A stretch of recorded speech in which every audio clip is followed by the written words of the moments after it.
when you guys are watching that video, a couple things stick out to me. One, Julian pretty much did all of his growth in the time of a brown belt. Yeah. Like literally all of this. That's pretty much just stop them, come on. Right? But one of the things that I really like to see is just that growth, and you can see the amount of commitment that goes into it, right? And as the music was hinting at, which I think was a very good choice based on Very good music selection. right? You can listen to the music and watch what's happening. And as that last song was saying, do whatever it takes and stuff like that, you can tell that there's a lot of work that goes into developing a person into the mindset of a black belt. And it starts, as I've always told you, as a white belt. Right? That's what that whole journey shows you. That's a really cool little video to see because it shows you from white belt all the way up through is the process, is the journey. Right? And that journey doesn't necessarily settle at a black belt, but it is one of usually looked at as one of the more final or finishing touches, if you will. However, just like any other journey that you've ever done in the school with me, all those journeys have to have some sort of obstacle, some sort of challenge to it, something that you have to overcome, some sort of fear, more often than not. And when it comes to a black belt, other than me finding a personal challenge for him to go through, to face while training in the school, something that we do for all of the people that earn the black belt is come up and then read a little speech of what that journey. There you go. Do you have the paper? I have it. Yeah. We're about to have it. Has a question, right? It's come up and tell us a little bit about their journey through their eyes. So you got to watch a video of it. Now we're going to hear the words from the man himself. So Julian, if you could please.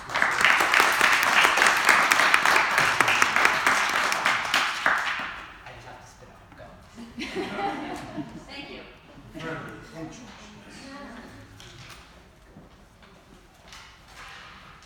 Honestly, I don't remember much before I started training at Tiger Schulman's, but I do remember I wanted to learn karate, like the Karate Kid and the Power Rangers I saw on TV. So I started asking my parents if I could do it. Now, none of the traditional sports really stuck with me at this age. I didn't like basketball, football. I was pretty bad at baseball, even though Daddy liked it. I'm sure they wanted me to get some physical activity, so we started looking at some places I could train. Tiger Schulman's really stuck with me though. In my first class, I really felt like I was the Karate Kid. I'd run up to the bag, get my stance, yell, Kia! And I'd do my combination. But one of the things that really stuck with me was when I watched the yellow belt train. I would think, I want to be like him. And that was the driving motivation that got me to stick with Tiger Schulman's. Now, all those years later, earning my black belt will show my progress in the martial arts as well as progress as a person. Training gives me structure and discipline to my life, thanks to the values Sensei has helped to instill in me at a young age.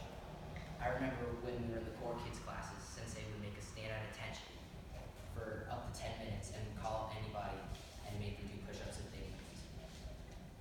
And I know what you're thinking, but it is harder than it seems. Even when it was hard to push through, Sensei would give me the motivation to finish. And for anybody who's taken the Saturday advanced class, I think you'll know sometimes it can be hard to walk afterwards. Over time, I started to enforce discipline and work hard on my own. I would naturally do things like shadow box at home or strength training in the back with my friends. This spread not just into my fighting, but into my schoolwork and into my swimming.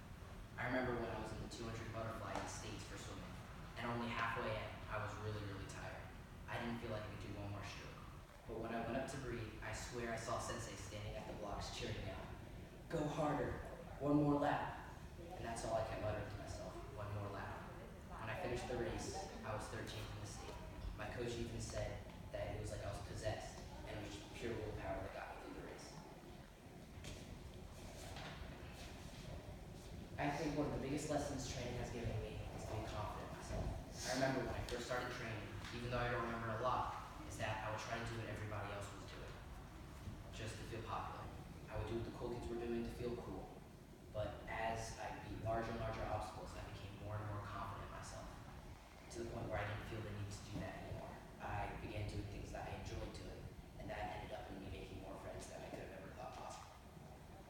All these lessons help me progress as a person and a fighter.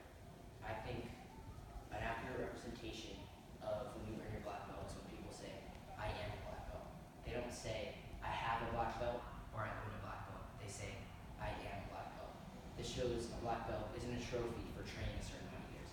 It's a way of being, from the way you carry yourself to your confidence level to the way you push through your challenges. Through training, inspired by my classmates and sensei, I've truly changed as a person and I've become a black belt without earning. But I know earning my black belt is not the end, a new beginning, a point of reminiscence, and a recognizing the way I have come and looking forward to new challenges. In the future, I want to compete in MMA in the expert division at the COC, and I want to further my knowledge and sparring to the head. We learned grappling and kickboxing separately, and I would like to close that gap. I would like to thank everyone at Tiger Shoulders Princeton for helping me reach this point in my training. Whether it was training beside me, sparring with me, holding the pads, or words of encouragement, I could have not done this without you. I want to thank Sensei Danielle and Joshua, even though he isn't here right now, for helping to train me. The obstacles you helped me overcome really helped me change as a person. I want to thank my parents for their sacrifices in letting me train here. I could have never done it without you. My dad helped me with nutrition because I'm a vegetarian, helping me get enough protein. My mom picked me up at late adult classes, even though she had to wake up really early in the morning, and she would get minimal sleep, but I really appreciate it. Through training, hard work, and help with many along the way, I've become and surpassed that yellow belt I wanted to be all those years ago. Thank you.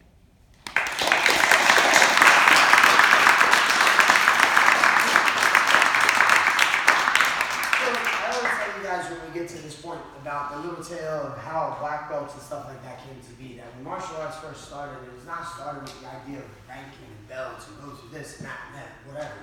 The idea behind it was exercise your body, exercise your mind, make yourself physically fit just as much as mentally fit.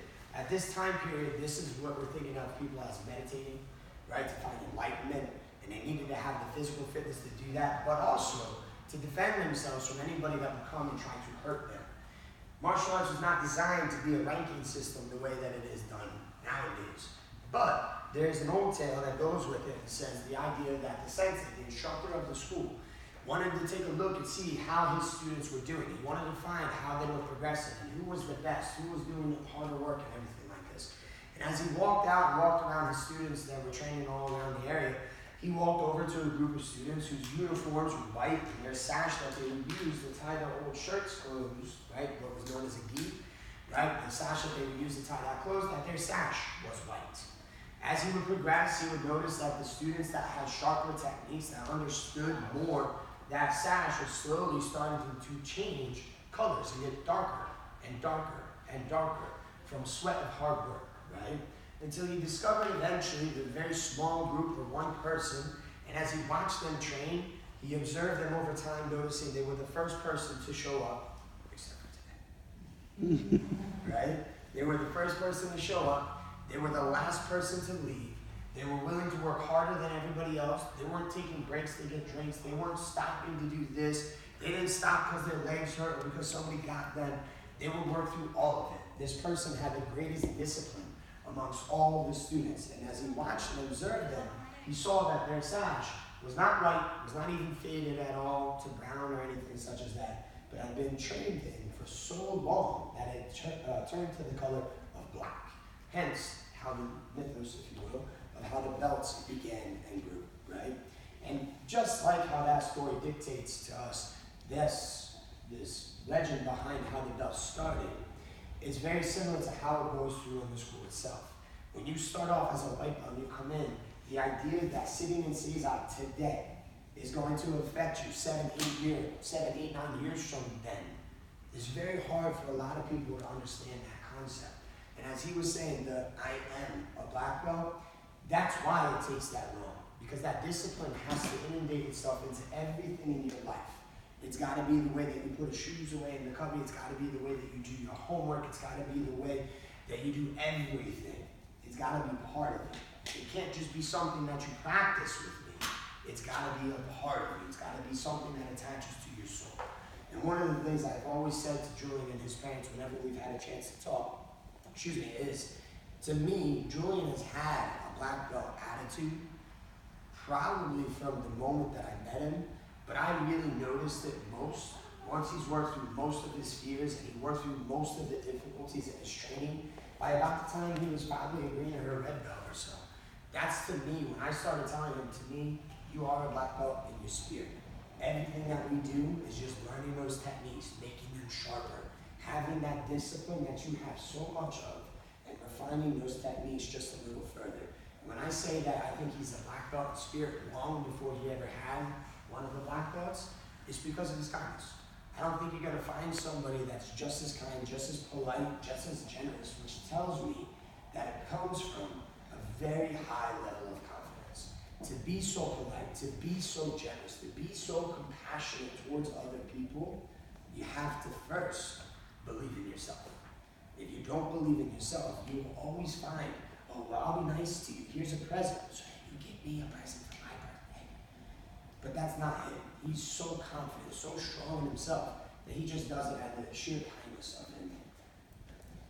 So today, unfortunately, because stitching isn't done as fast as everything else, I do have a black belt for you. Julian, come on up.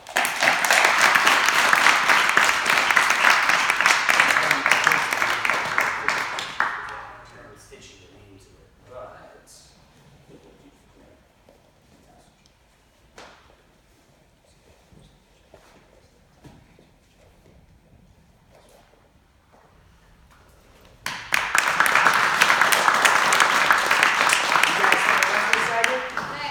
one of the other things that you earn within the school upon the level of a black belt is a title. A title, like sensei or joshu or senpai, is something that you attain upon a great achievement. Senpai means older sibling. It is not a mark of an instructor, but the mark of somebody who has much experience, and they are going to share it, like a good older sibling to some of those of you that are siblings, right?